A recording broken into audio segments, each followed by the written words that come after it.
Candidates ఎవరు? Congress MLC సీట్లకు full competition. పోటీ పడుతున్న 15 మంది కీలక నేతలు. అసెంబ్లీ టికెట్ల త్యాగం చేసిన వాళ్ళక, పోటీ చేసి ఓడిన ప్రముఖులక. సీఎం రేవంత్ ఢిల్లీ నుంచి రాగానే క్లారిటీ. అసెంబ్లీ టికెట్ త్యాగం చేసిన వాళ్ళగా అంటే అసెంబ్లీ టికెట్ ఎవరి కోసం త్యాగం చేసిన? నీకు టికెట్ ఇచ్చేయంటే గెలిచే అవకాశాలు లేవు, పలానా టికెట్ ఇద్దామని చెప్పేసి మాట్లాడుకున్నటువంటి ముచ్చట్లే కదా. మరి ముందే ఇక్కడ ఏం జరిగిందని అంటే ఈరోజు ఎమ్మెల్సీ స్థానాలకు సంబంధించిన విషయంలో కానీ మిగతా విషయంలో కానీ పార్టీ ఏం చేసింది అని అంటే చాలామంది సీనియర్లకు టికెట్లు లేకుండా అడ్డుకున్నటువంటి ప్రయత్నం కూడా చేసింది. ఎందుకనంటే మనం గెలవాలని చెప్పేసి వాళ్ళకి ఇచ్చినా గెలిచే అవకాశాలను కూడా ఇప్పుడు అద్దంకి దయాకర్ లాంటి సీనియర్ నాయకుడు అధికార ప్రతినిధిగా ఉండి బీఆర్ఎస్ పాలనలో ఎప్పుడు మాట్లాడాల్సి వచ్చినా కూడా మీడియాలకు అయినా ఎక్కడికైనా పోయి కాంగ్రెస్ పార్టీ గొంతుని వినిపించిన వ్యక్తి అద్దంకి దయాకర్. అట్లాంటి అద్దంకి దయాకర్ లాంటి సీనియర్ నాయకులకు టికెట్ ఇవ్వకుండా పక్కన పెట్టింది. ఈరోజు అదే అద్దంకి దయాకర్ లాంటి వాళ్ళకు ఎమ్మెల్సీ పదవి ఇచ్చి వాళ్ళకి మినిస్టర్ ఇవ్వాల్సిన అవసరం కూడా ఉన్నది. ఎందుకనంటే బీఆర్ఎస్ పాలనలో అత్యంత ఎక్కువ సార్లు ఆ బీఆర్ఎస్ ప్రభుత్వానికి వ్యతిరేకంగా మాట్లాడినటువంటి గొంతుల్ని మీరు కాపాడుకోకపోతే ఈరోజు ఎవరెవరికో మినిస్టర్ పోస్టులు ఇచ్చారు. పొంగులేటి శ్రీనివాసరెడ్డి లేదంటే మిగతా వాళ్ళకు ఎమ్మెల్సీ అంటే మినిస్టర్ పదవి ఇచ్చేదంటే వాళ్ళ స్వార్థం కోసమే వాళ్ళు గెలిచిర్రు. ఆ ఖమ్మం మాత్రమే వాళ్ళు అభివృద్ధి చేసుకునే ప్రయత్నాలు చేస్తారు తప్ప ఈరోజు అద్దంకి దయాకరు తెలంగాణలో ఉన్నటువంటి దళితులకు సంబంధించిన విషయంలో మాట్లాడు, బీసీలకు సంబంధించిన విషయంలో మాట్లాడు, నిరుద్యోగులకు సంబంధించిన విషయంలో మాట్లాడు, ఉస్మానియా విద్యార్థులకు సంబంధించిన విషయంలో మాట్లాడు, అక్రమ కేసులకు సంబంధించిన విషయంలో మాట్లాడు, నేరేళ్లకు సంబంధించిన విషయంలో మాట్లాడు. ఇట్లా ఏ విషయంలో అయినా కూడా ముందుండి మాట్లాడిన వ్యక్తి అట్లాంటి అద్దంకి దయాకర్ లాంటి వ్యక్తులను కాపాడుకోవాల్సిన బాధ్యత ఉంది. తప్పకుండా ఎమ్మెల్సీ పదవులు ఎవరికి ఇస్తారో ఏందో అని కానీ ఇట్లాంటి వ్యక్తులకు పదవులు ఇచ్చి వాళ్ళని మినిస్టర్గా తీసుకుంటేనే ఇన్ని రోజుల పాటు పార్టీ వ్యతిరేకంగా అంటే ఎవరైతే పార్టీకి వ్యతిరేకంగా మాట్లాడారో వాళ్ళందరి నోరును మోయించినటువంటి వ్యక్తులు పదవిలో మంత్రి పదవిలో ఉంటే తప్పకుండా మనని రానున్న రోజుల్లో మరింత సీరియస్గా పనిచేసేటువంటి అవకాశం ఉంటుంది కదా. దాన్ని కూడా గుర్తుపెట్టుకోవాల్సిన అవసరం ఉంది.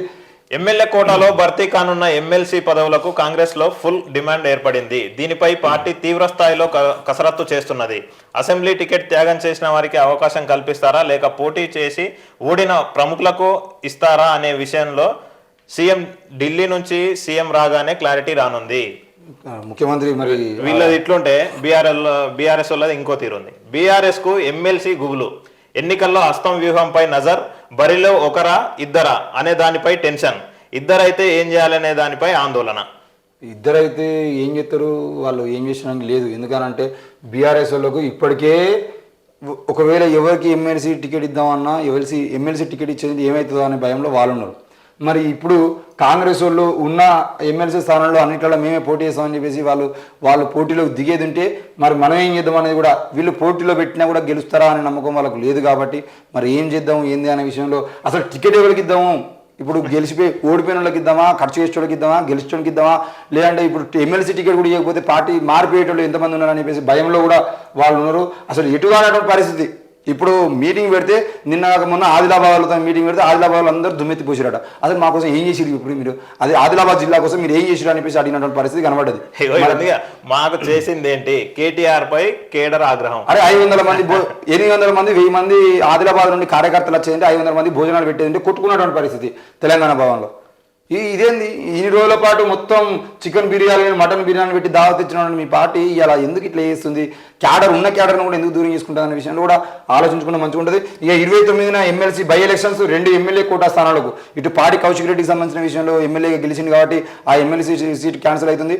ఇటు మళ్ళా మన వరంగల్కి సంబంధించిన విషయంలో కూడా ఎమ్మెల్సీ సీటు పల్లరాజేశ్వరరెడ్డికి సంబంధించిన విషయంలో కూడా ఖాళీ అవుతుంది. మరి ఇట్లా ఎమ్మెల్సీ స్థానాలన్నీ ఖాళీ అవుతూ ఉన్నాయి. మరి ఎన్ని ఎమ్మెల్సీ స్థానాల్లో కాంగ్రెస్ పార్టీ ఎమ్మెల్సీలకు ఇస్తుంది, ఎవరికి ఇస్తుంది అనేది కూడా అర్థం కాని పరిస్థితి. అందులో ఒకటి మాత్రం బీఆర్ఎస్కి వచ్చేటువంటి అవకాశాలు లేదని తెలుస్తూ ఉంది. మరి అది అందులో ఎవరికి ఇస్తారనేది కూడా అనుమానమే. ఇకపోతే అప్పుడే అక్కసు ఎందుకు? తప్పుడు ప్రచారాలు మానుకోండి. ఇచ్చిన హామీలన్నీ నెరవేర్చుతాం. మంత్రులు శ్రీధర్ బాబు, సీతక్క. అధికారం పోయిందనే బాధతో బీఆర్ఎస్ నేతలు విచిత్రంగా మాట్లాడుతున్నారని మంత్రులు శ్రీధర్ బాబు, సీతక్క పేర్కొన్నారు.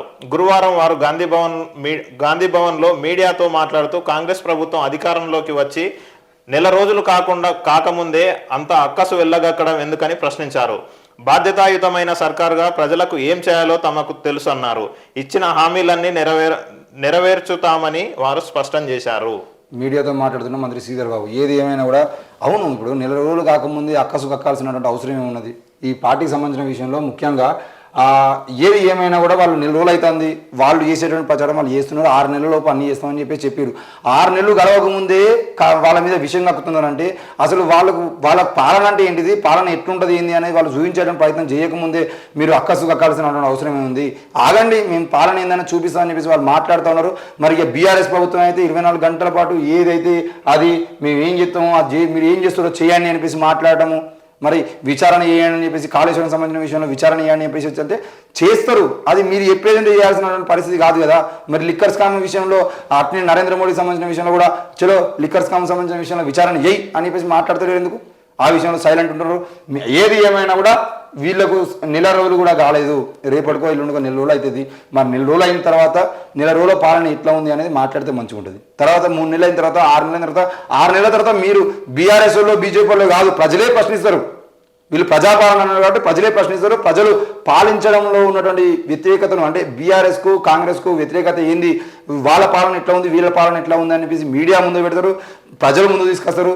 మీకన్నా బీఆర్ఎస్ ఉన్నాయేమో అని చెప్పేసి మాట్లాడే పరిస్థితి వచ్చింది. అప్పుడు కాంగ్రెస్ సమాధానం చెప్పుకోవాల్సిన అవసరం ఉంటుంది. మీరు ప్రశ్నించాల్సిన అవసరమే లేకుండా పోతుంది. అది కూడా మీరు బీఆర్ఎస్ పార్టీలు గుర్తుపెట్టుకుంటే బాగుంటుంది. ఏది ఏమైనా కూడా ఈ మొత్తానికి అయితే బీఆర్ఎస్ పాలన సంబంధించిన విషయంలో కాంగ్రెస్ పాలన సంబంధించిన విషయంలో పూర్తిగా మనం చూసినట్లయితే నెల రోజుల పాలన సంబంధించిన విషయంలో నిధులు లేకుండా గోల్మాల్ చేస్తూ ముందుకు ఆ పథకాలను తీసుకువస్తాం అమలు చేస్తామని చెప్పేసి మాట్లాడుతూ బీఆర్ఎస్ పార్టీని తిడుతూ బీఆర్ఎస్ పార్టీ మీద శ్వేతపత్రాల పేరుతో అదో ఇదో టైంపాస్ చేస్తే అయితే నెల రోజుల సమయాన్ని కాంగ్రెస్ ప్రభుత్వం గడిపింది. మరి రానున్న రోజుల్లో లోక్సభ ఎలక్షన్స్కు ముందు ఏ రకంగా అది లోక్సభ ఎన్నికలు అవుతుందని చెప్పేసి కూడా మనం వేచి చూడాల్సిన అవసరం ఉంది. Thank you.